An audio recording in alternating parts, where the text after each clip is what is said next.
ॐ अज्ञानतिमिरन्धस्य ज्ञानाञ्जनशलाखया चक्षुरुन्मिलितं येन तस्मै श्रीगुरुवे नमः। श्रीचैतन्यमनोभीष्टं स्थापितं येन भूतले स्वयं रूपा कदा मह्यं ददाति स्वपदान्तिकं। वन्देऽहं श्रीगुरोः श्रीयुक्तावदकमलं श्रीगुरून् वैष्णवांश श्रीरूपं साग्रजातं सहगण रघुनाथान्वितं तं सजीवं साद्वैतं सावधूतं परिजनसहितं कृष्णचैतन्यदादेवं श्री राधा कृष्ण पदान् सहगण ललिता श्री विशाखान्वितांश हे कृष्ण करुणा सिंधु दीनबंधु जगतपते गोपेश गोपिका कांत राधा कांत नमस्ते तप्त कांचन गौरांगी राधे वृंदावनेश्वरी वृषभानुसुते देवी प्रणमामि हरिप्रिये वाञ्छाकल्पतरुभ्यश्च कृपा सिन्धुभ्यो पतितानां पावनेभ्यो वैष्णवेभ्यो नमो नमः। जय श्री कृष्ण चैतन्य प्रभु नित्यानंद श्री अद्वैत गदाधर शिवासादि गौर भक्तवृंद हरे Krishna Krishna Krishna Hare Hare Hare Ram Ram Ram Hare Hare.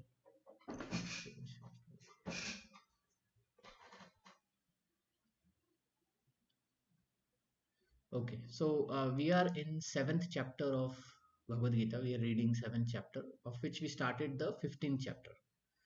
So last time I was explaining that in the sixth chapter, Krishna tells to Arjuna to become yogi. We went through. So sixth chapter is Dhyan Yoga, and he says a yogi is greater than ascetic, greater than empiricist, greater than fruitive worker. Therefore, become a yogi. And then he says the best of the yogi is one who does loving service onto him, transcendental loving service onto Krishna. Now, one may ask this question: why Krishna? So, the seventh chapter is the answer of this, wherein Krishna tells who he is. So, he's opening up his biodata and he's telling us who he is. And he says that many don't know me in truth. They are confused who I am. So, I'll tell you everything. So, basically, we read all this. Basically, what he says is, I am both the origin and the dissolution. I am the source of everything. There is no truth superior to me. Everything rests upon me as pearls are strung on the thread. Okay. I am the original seed of all existence, the intelligence of the intelligent, the prowess of the all powerful man. Okay. So Krishna is saying, I am origin of everything. And then what we are reading now is there are four kinds of people who surrender to him, and there are four kinds of people who don't surrender to him. Okay. And we are in the 15th chapter, 15th text, sorry, which tells who don't surrender. Hmm? So it's a very long purport. We had just completed few of it. We will continue today and finish it off. Namam dushkitunu mudha prapadyanti naradhama maya aparat jnana asuram bhavam ashritah. Okay. Those miscreants who are grossly foolish and who are lowest among mankind, whose knowledge is stolen by illusion and who partake of atheistic nature or demons, do not surrender unto me. So these are the four types which don't surrender to Krishna, of which we read the first type, that is grossly foolish.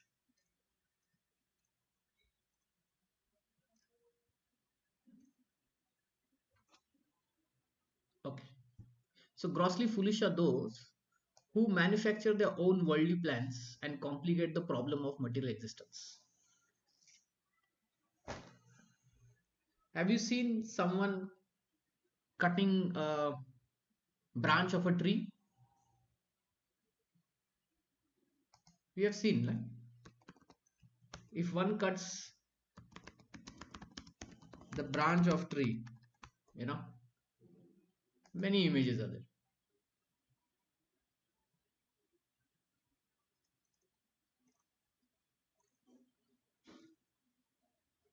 Yeah. You see this one? Do you see this picture?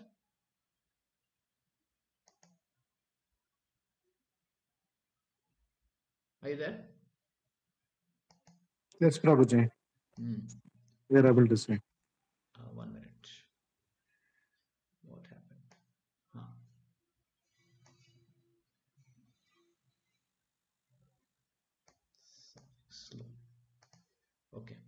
So, what is the issue in this picture? Is there a problem while cutting this branch? Yes, she will fall down. Yeah, he's cutting and he's not sitting on the right side. He's sitting on which will fall down, right? The part of the branch which will fall down. So, what do we call such a person? Foolish. Yeah. So, Krishna here uses the word here foolish. Who those who are grossly foolish. Dushkritinaha, mudha, mudha. This word is used in our normal language also. If you, mudha. Have you heard this word mudha? Yes, Prabhuji. Yeah. So even though this is Sanskrit word, this is still used in, I think, South Indian languages and all. So mudha means foolish. Are you foolish? So like this, this is foolishness. So, so what is the foolishness? They don't accept the plan of the Lord. Okay, first thing. They think I can plan and I will go on planning. They will simply manufacture their own worldly plans and consequently complicate the problem of material existence in their vain attempts to solve them. Because material energy is so powerful, it can resist unauthorized plans of the atheist and baffle the knowledge of planning commissions.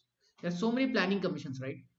But they always don't produce good results. They are doing like this, they are cutting the same branch on which they are sitting. So it is complicating the problem. Last week we discussed about plastic. So when plastic was discovered, it was considered big achievement, big invention. Why it could be molded somehow. But today, how do we look at plastic? If somebody is giving you a plastic bag, do you say, give me plastic bag?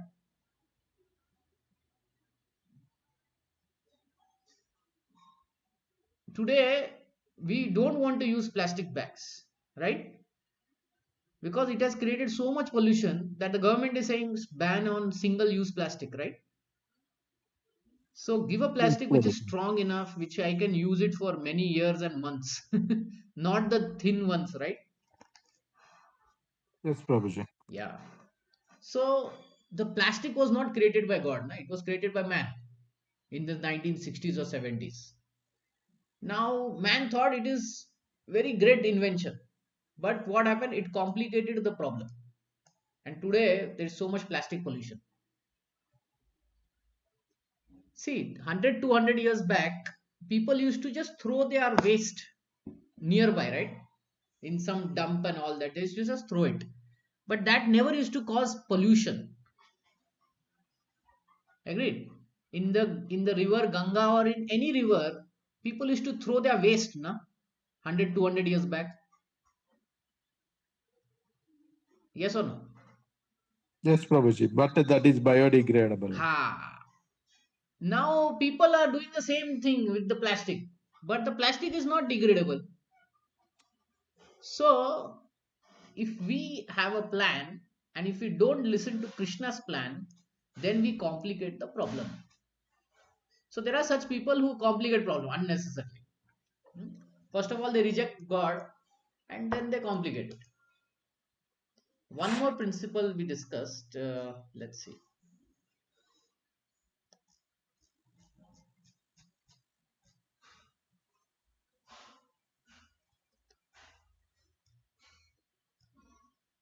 Yeah, we know this cycle, right? That in this world, everything is interdependent. If we inhale oxygen, who gives out oxygen? The trees. What we give out? Carbon dioxide. What the trees give out? Oxygen. And oxygen we need. And do trees need oxygen? No, they need carbon dioxide, right? So in this world, if we look closely, how this world is working, right? How this nature is working, we will see a interdependency, right? So this is God's plan, interdependency. So whatever waste we are producing should be consumed ultimately by what is present by other, like trees and animals, should be consumed by that. But if it is, but if it is disturbed, then we are only at fault, right? Then we are only at fault. So it's like being, this foolishness, this picture that I'm showing. We think we are cutting the branch and doing a nice thing, but eventually we'll only main problem. And that's what we are saying in climate change and so many things. So such people, right, they don't surrender to Krishna. They say, I have my plan, I will do.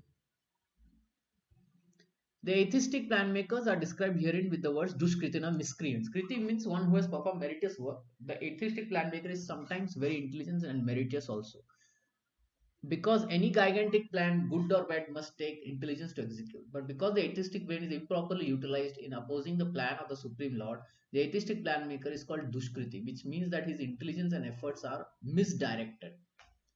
So we have ability to plan, right? We have ability to do something, but it is misdirected. Misdirected means what? It is not for any good purpose, or what purpose we think to be good may not end up being good. Like we take the example of plastic, building dams. There are pros and cons of building dams, right? We stop the water, we create electricity and all that, but we stop what? The soil, the soil that has been flowing. So then what happens? Uh, farming lands are not getting nutrition with new sand, with new soil. So then we put fertilizers to increase the yield. But that fertilizers are chemicals. That chemical goes in our body. First, it destroys ponds, it destroys water. Then that chemical goes in our body, and a chemical is it is not biodegradable, right? So we have some diseases, especially cancer diseases. You know this, right? Cancer disease mostly because this we are eating more chemicals than biodegradable things. So, such plan makers, if they're atheistic, then it will just end up being destructive only. So we need plan makers who are theist, not atheistic, who are agreeing to the plan of the Lord, and then they will make such solutions which will help us ultimately. So that is the thing. But such foolish people, they don't surrender to Krishna. Okay. Any questions?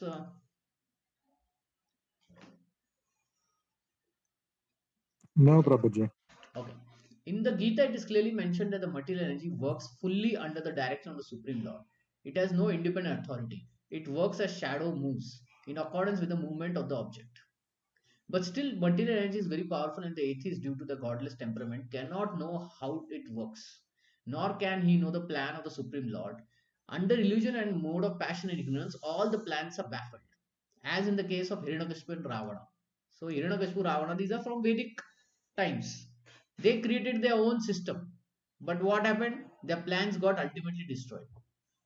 Whose plans were smashed to death, although they were very materially learned as scientists, philosophers, administrators, educators. Uh, Ravana's city was made of what?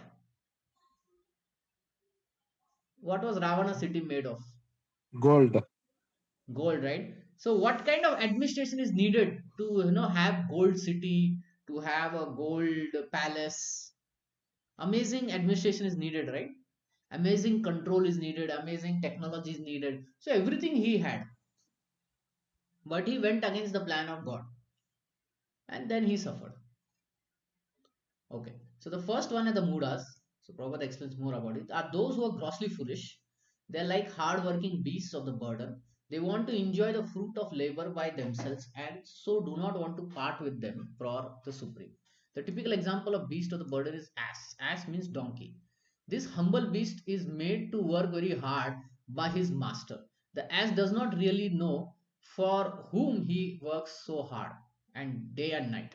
He simply remains satisfied by filling his stomach with a bundle of grass, sleeping for a while under the fear of being beaten by his master, and satisfying his sex appetite at the risk of being repeatedly kicked by the opposite party. The ass or the donkey sings poetry and philosophy sometimes, but this braying sound only disturbs others. This is the position of the foolish, fruitive worker, which does not know for whom he should work. He does not know that karma is meant for yajna. So another definition of this mudhas are there. They just want to work hard and enjoy like anything. So actually, this is foolishness. Why it is foolishness? Why hard working people who want to enjoy their fruit is actually foolishness? Why?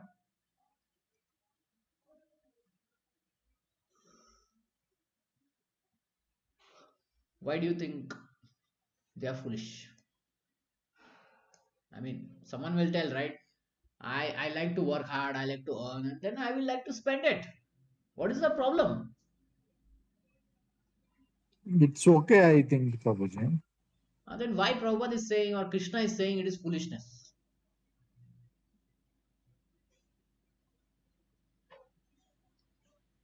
Don't know.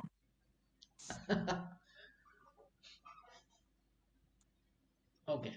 The next paragraph Prabhupada will answer and then we'll discuss.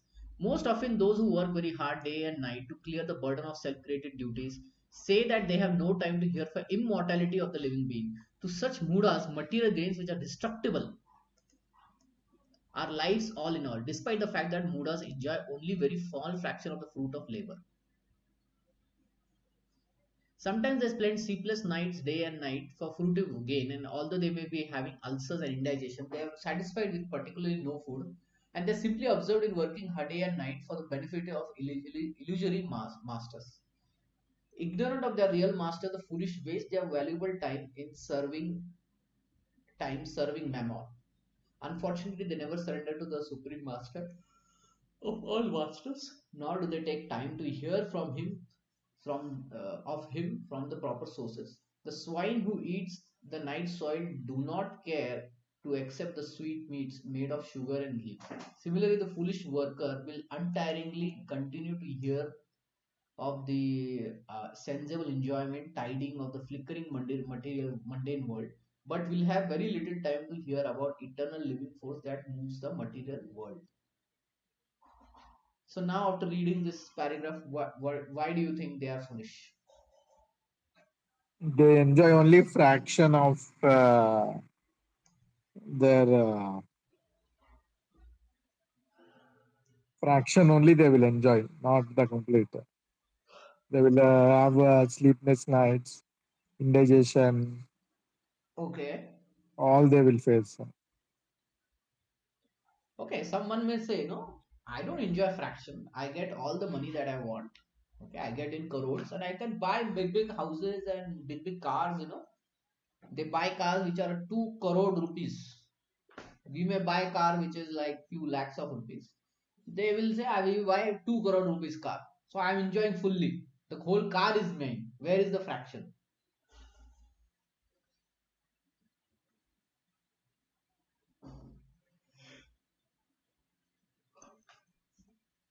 Focus on this word, destructible. What does that mean?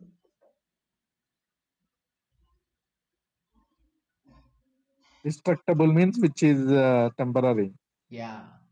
See, the mudas are like, like let's say I know our company has sent to some other place and it has given them some car to use.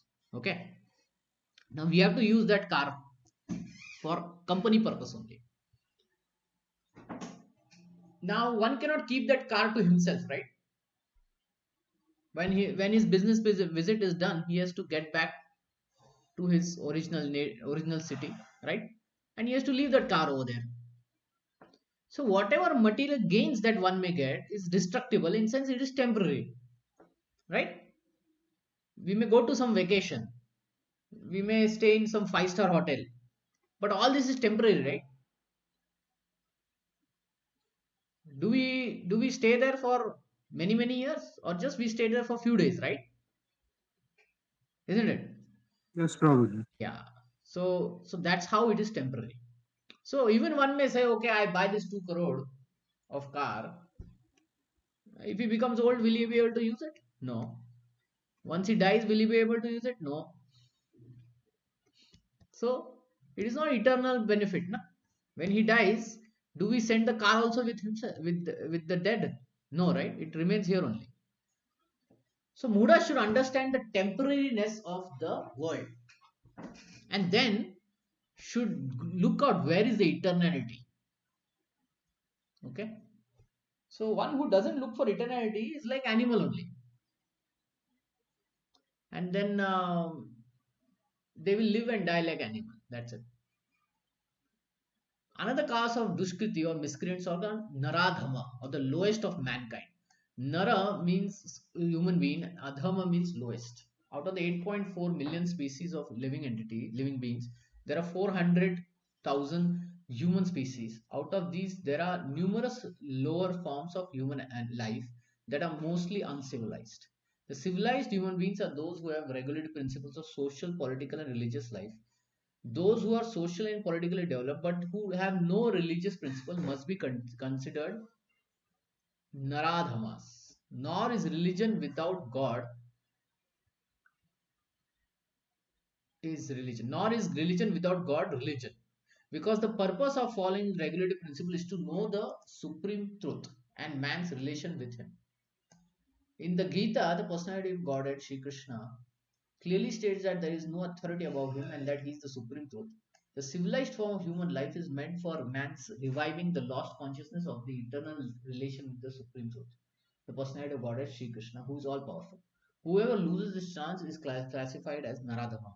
We get the information from revealed scriptures that when the baby is in the mother's womb, an extremely uncomfortable situation, he prays to God for deliverance and promise to worship him alone. As soon as he gets out, he to pray to God when he's in difficulties. The matter is a natural instinct in every living being, and because he is eternally related with God, but after the deliverance, the child forgets the difficulties of birth and forgets his deliverer also, being influenced by Maya, the illusory energy.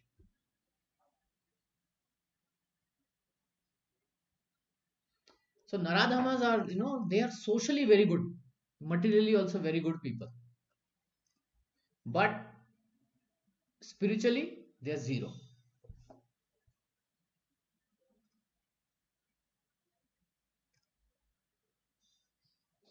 right? Naradhama means who completely neglect spiritual life, and they are only in material life. That's it. And in material life Okay. also, they will act very nicely with all rules, regulations, legally, ethically. But when it comes to surrendering to the Supreme Lord, they won't do it. So those are the Naradhamas. It is the duty of the guardian of children to revive the divine consciousness dormant in them. The 10 processes of reformatory ceremonies are as enjoined in the Manu Samhita, which is the guide to religious principles, are meant for reviving God consciousness in the system of Varnashram. However, no process is strictly followed now in any part of the world, and therefore 99.99% of the population is Naradhama.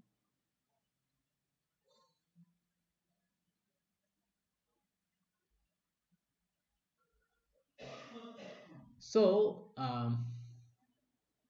the Naradhamas are, they won't follow the samskaras. That is also the reformatory processes. That also they won't follow. Because of which the samskara, that the good samskara is not there with us, with them. Bad impressions are there. Bad impressions are there.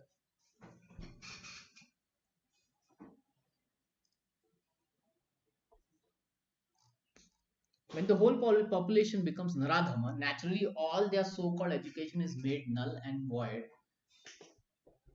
by the all-powerful energy of the physical nature, according to the standard of, where are we?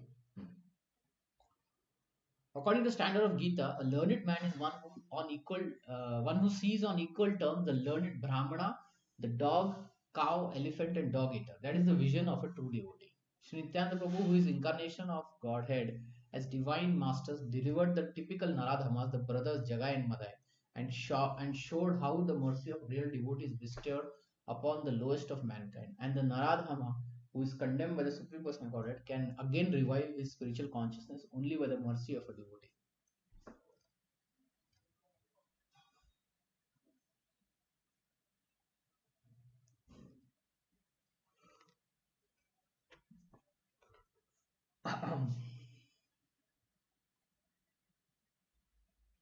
So, what is a learned man definition? One who sees everyone equal. Animal, Brahmana, fish, you know. So, are they equal? Is elephant equal to man or dog? Soul is same in all these Yeah, things. so basically he sees the same spirit soul in everyone. That is the equality. And then here an example of Sri Nityan Prabhu is there. Nityan Prabhu is brother of is actually his brother only of Lord Chaitanya, but not from the same mother, elder brother, because Chaitanya Mahaprabhu is Krishna and Nityan Prabhu is Balram. Okay, so when Chaitanya Mahaprabhu told to Nityan Prabhu and Haridas Thakur that go around the village, and tell everyone to chant Hare Krishna, tell everyone to chant and worship Krishna. So they were going to various places.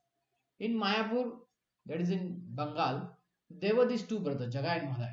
They came from a good family, but due to bad association, they became bad people, and uh, they were committing all kinds of crime and sin. So Nityananda thought, if these two become devotees, such bad people, if they become devotees, then it will inspire so many other people. Okay, so he went and he tried to preach them. But one time they started shouting at him, they started throwing stones at him, so he ran away. The next day again Nityan Prabhu came and he said, "Come, become devotees of Krishna." But what happened is, at that point, one of them took and hit on the head of Nityan Prabhu.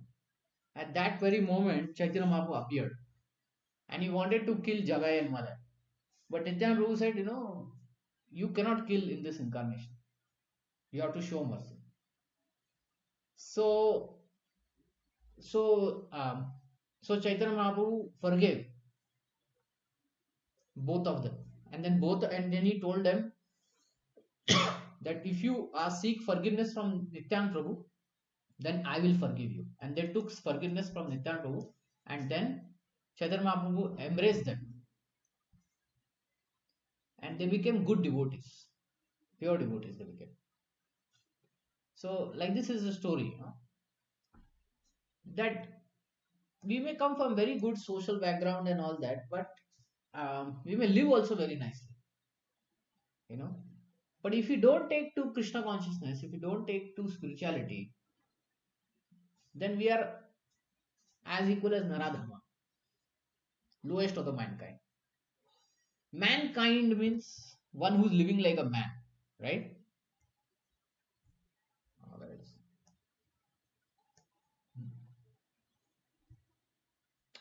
So a man has both kinds of duties, material duties and spiritual duties. Now, if somebody is only focusing on material duties and neglecting spiritual duty, the present life may be good because one is, materially focused, so he will get what is needed and all that. But spiritually, if he's not focusing only, it's completely zero. What will happen? His next life, he is not the same person again, right? He gets a different body, he lives in that. Getting? So the Naradamas, they lose this opportunity of human birth. The Chaitanya Mahaprabhu, in propagating Bhagavad Dharma, activities of the devotees, have recommended that people submissively hear the message of the personality of God. The essence of this message is Bhagavad Gita. The lowest among the human beings can be delivered by this submissive hearing process only. But unfortunately, they even refuse to give an oral reception to this message. And what to speak of surrendering to the will of the Supreme Lord, Naradhamas, on the lowest of the mankind, willfully neglect the prime duty of the human being. See, the word prime duty is required, is said.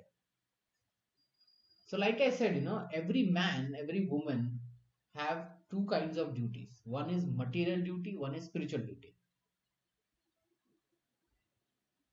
And if one just does only one of the two, right, neglecting the other, then he's in problem.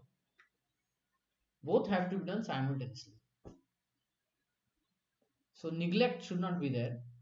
At the same time, sadhana should be continued. Okay, third point. The next class of Duskiti is called Maya Aparata Chetasa, or those persons whose erudite knowledge has been nullified by the influence of illusory material energy. These are mostly learned fellows, great philosophers, but the illusory energy misguides them, and therefore they disobey the Supreme Lord. Okay, we'll go further. There are great numbers of Maya Aparata Jnana at the present moment, even amongst the scholars of the Bhagavad Gita. In the Gita, in plain and simple language, it is stated that Sri Krishna is the supreme personality of Godhead. There is none equal to or greater than him.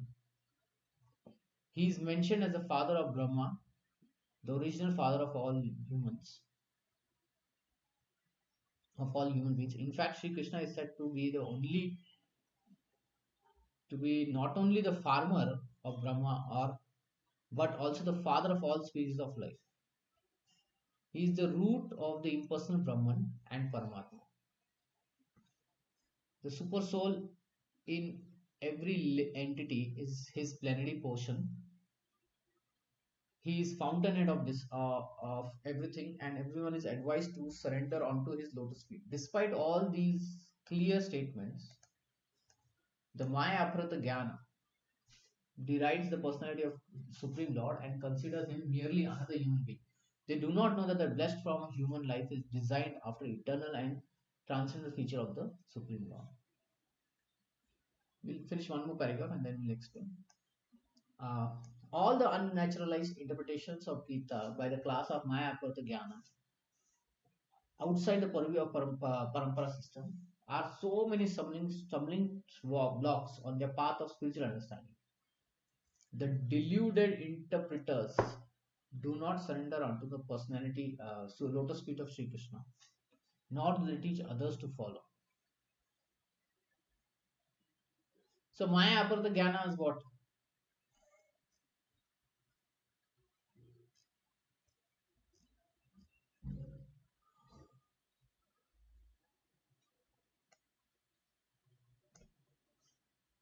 They may have very good knowledge.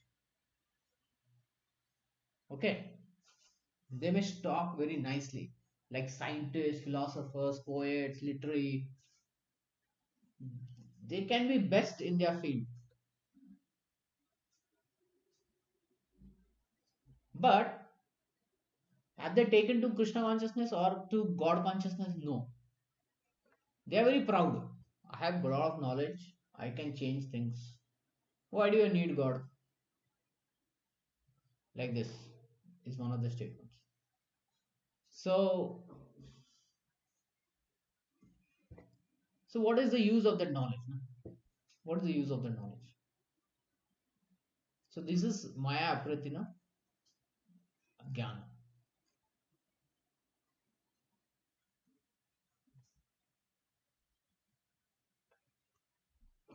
Any questions on that?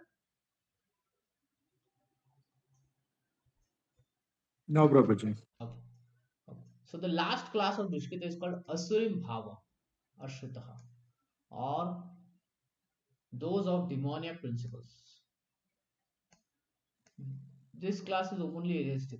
Some of them argue that the Supreme Lord can never descend upon this material world, but they are unable to give any tangible reasons as to why not.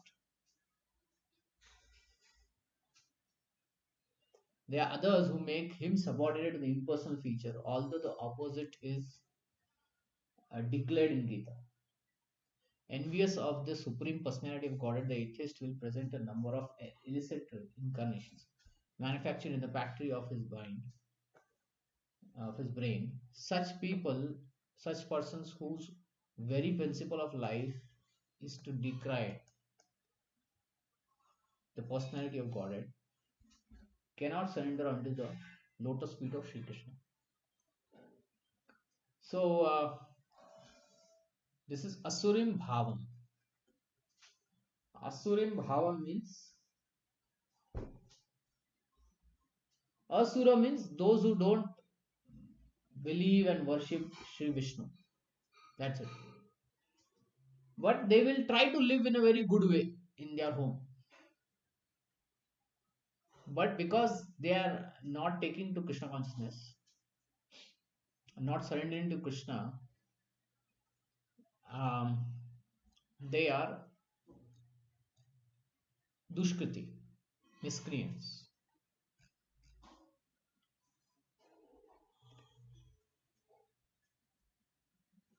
Now there was a great saint in South India. His name was Sri Yamunachari. Sri Yamunachari is the spiritual master of um, Ramanujarya. Hmm? So he composed a text which is here. Oh my Lord, if you are unable to um, if you are unknowable to persons involved in atheistic principle, despite your common qualities, features, and activities, despite your personalities being confirmed by all the revealed scriptures in the quality of goodness, and despite your being acknowledged by the famous authorities renowned for their depth of knowledge in transcendental science and situated in the godly qualities. Okay.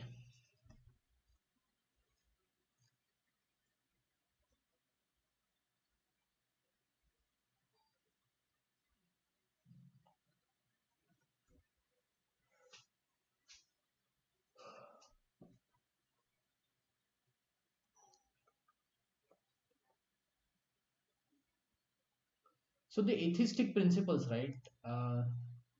For them, Krishna is unknowable. They will never understand Krishna. It's like that.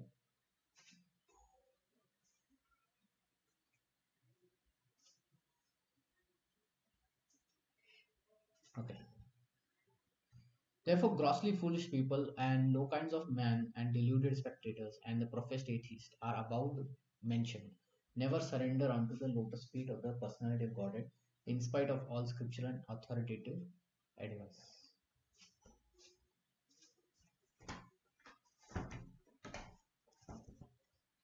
Any questions on this? No, Prabhuji.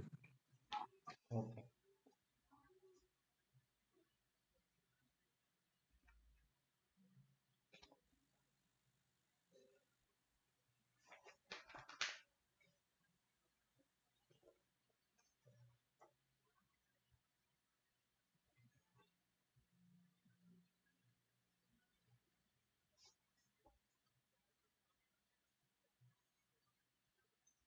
Okay. So this last category, right? They think that God is also common man. Okay, he's not transcendental. So that is how asuram bhavam ashuddha. Okay. Then God will show some qualities like some powers, no, Prabhuji. Then Hmm. now they will This is justify this. magic that they will say. Uh-huh. Okay.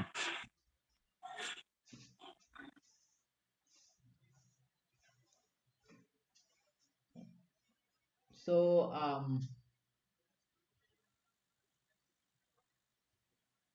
uh,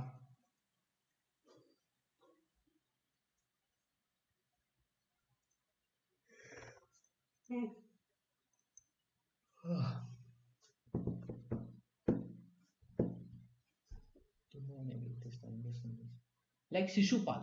Shishupal is example of Asurim Bhava. So Shishupal would say bad things about Krishna. even though it is not true, right? So they will just make up.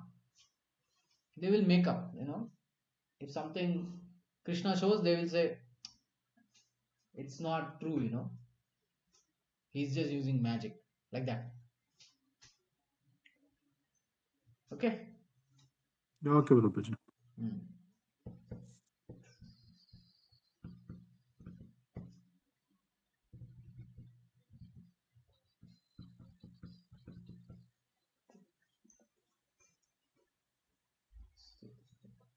Hmm.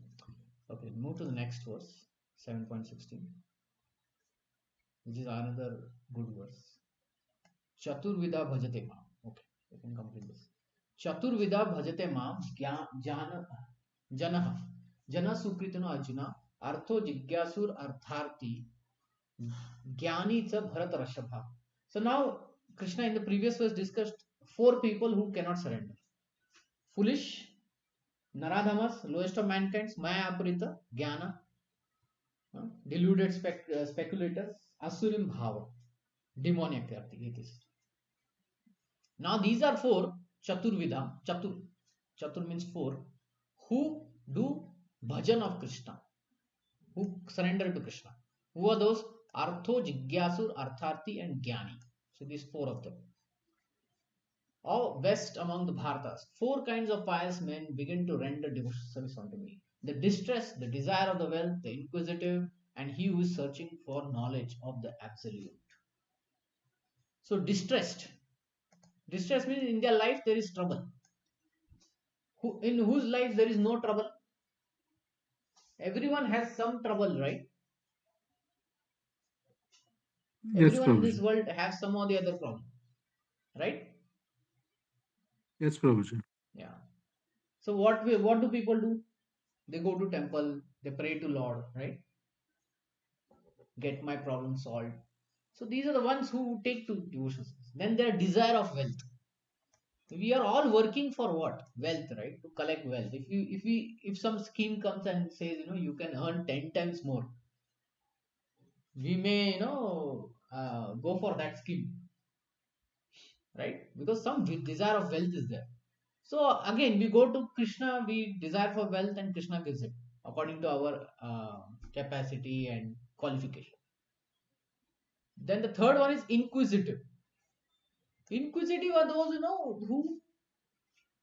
who are analyzing this material world, how it is working, and all that. Okay, so they are just inquisitive. They just want to know things. But do they want God? No, not necessarily. So from those who are looking for knowledge of the absolute are called Jnani. Okay. Unlike the miscreants, these are adherents of the regulative principles of the scriptures, and they are called Sukritanaha. So previous verse was Dushkritanaha. This was Sukritanaha, meaning the activities are very su. Su means so bhagya. They are actually favorable. So favorable activities are Sukritanaha. Good activities are Sukritanaha. So, how will they do?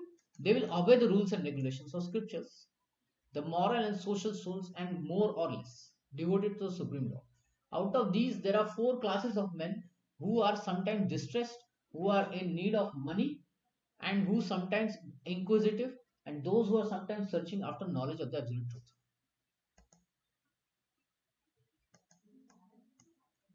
These persons come to Supreme Lord for devotion service under different circumstances.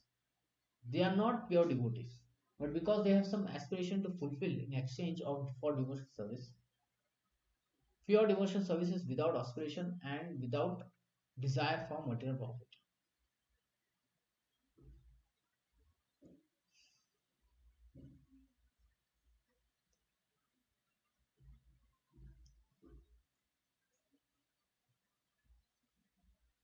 Okay, so these people, they are not pure devotees. Pure devotees are those who don't even ask anything from Krishna. So these people are asking, give me wealth, give me health, there are problems in my life, please remove it. right? I want to know knowledge, I want to gather knowledge. So they are not pure devotees, they want something from it. But Krishna says they will ultimately slowly progress. Okay. In Bhakti Rasamrita Sindhu, it is said, Anya Abhilashita Sunyam, Jnana Karmani Anavitam, Anukulyena Krishnanu, Shelanam Bhakti Ruttam. One should render the transcendental devotional service to the Supreme Lord Sri Krishna favorably and without desire for material profit or gain through fruitive activities of philosophical speculation. This is called pure devotion service.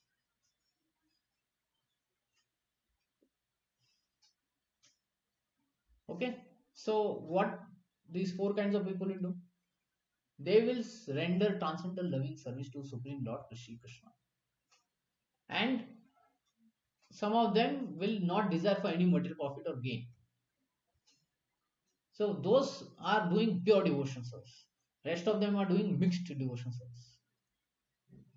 When these four kinds of people come to the Supreme Lord for devotion service and are completely purified by the association of a pure devotee, they also become pure devotees. As far as the miscreants are concerned, for them, devotion service is very difficult because their lives are selfish, irregular, and without spiritual goals. But even some of them, by chance, when they come in contact with pure devotee, also become pure devotees.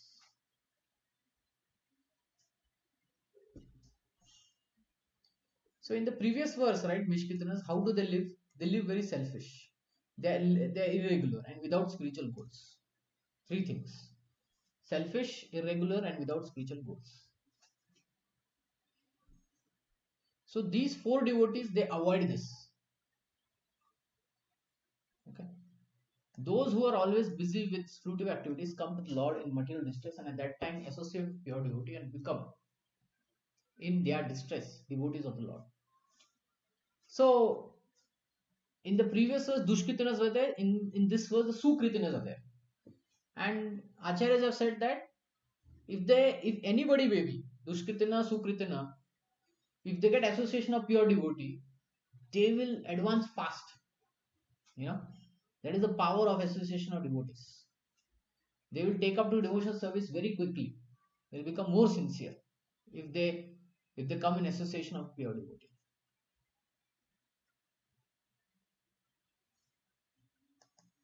And those who are simply frustrated also come sometimes to associate with the pure devotees and become inquisitive to know about God.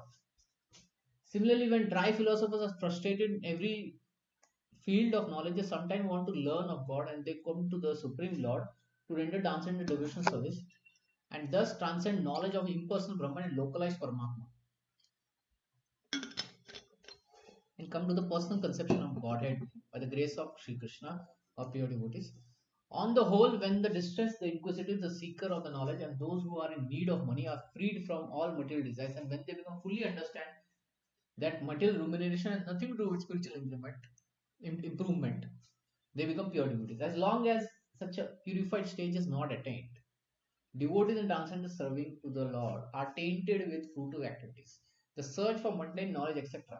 So one has to transcend all this before one can come to a stage of pure devotion service.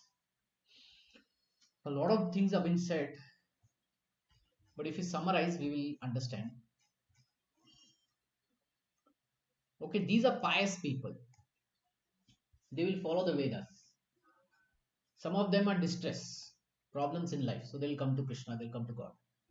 Some want desire of wealth, they'll come to God. Some are inquisitive. So these inquisitive are ones who are like frustrated in this world because the world gives just some pain and pleasure, right? So in that pain, they say this world is not a good place to live in. So they become more philosophical. Hmm? So such people also come to God. And the last one is one who really wants to know God. All these four, right? They can advance faster, quicker, and mature, in their devotion service if they get association of a devotee. Association of a devotee will make us devotees like that.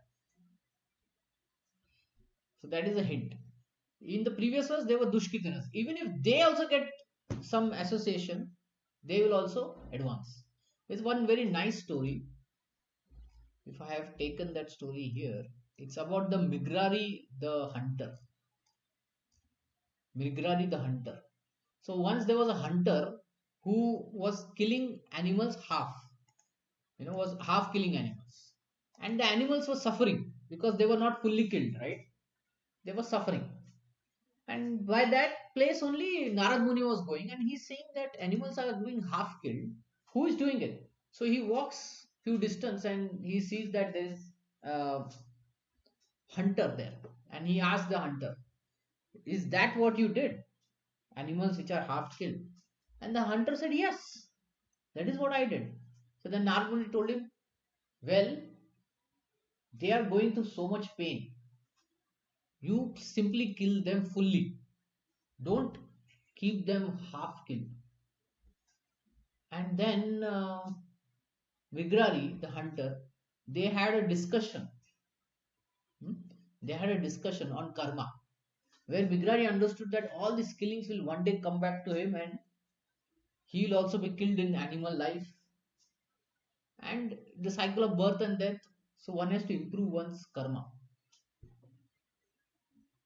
So when Vigrari heard all this, he um, he was then he surrendered to Narad Muni, pure devotee. No? He surrendered to Narad Muni and he said, "What should I do?" Then Narad Muni taught him, how to perform devotion service. The first thing he said, "Stop hunting, break your bow, stop that." And then he said, "You do devotion service to the Lord." And Migrari was concerned, "How will I feed the family?" Narad Muni says that he will arrange that. So when one becomes devotee, right, Krishna arranges everything for that devotee. Okay.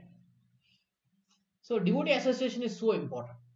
It can transform this Migrari hunter, merciless hunter, to a great devotee. Later on, Migrari, right, he would even be very careful that he would not step on ants. A person who was half killing now has become careful, such careful, that even I won't step on ants. Why? Because association of a pure devotee.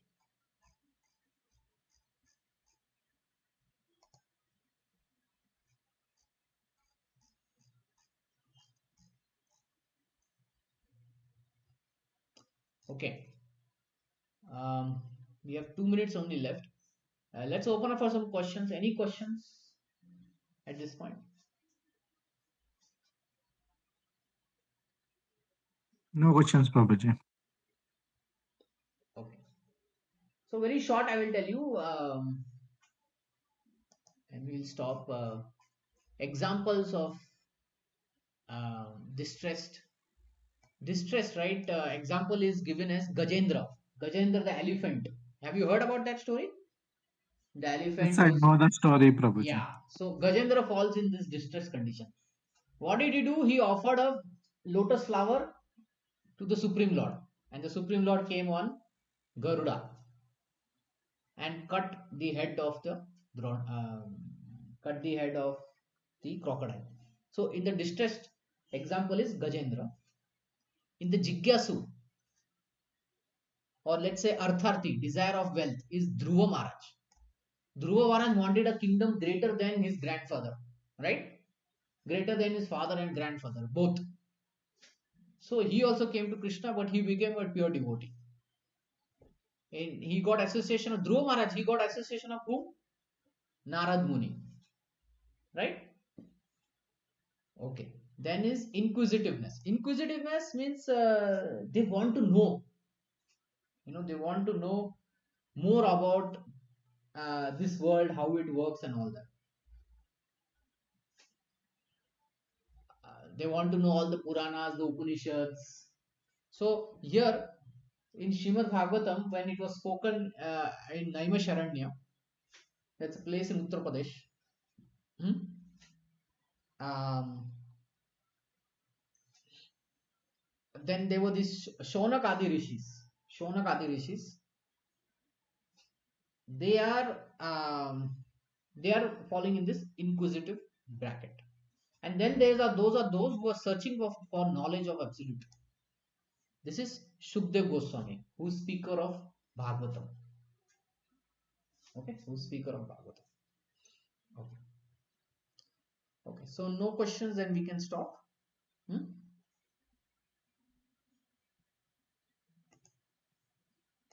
No questions? No questions, Prabhuji. Hare Krishna, Prabhuji. Donald Pranam.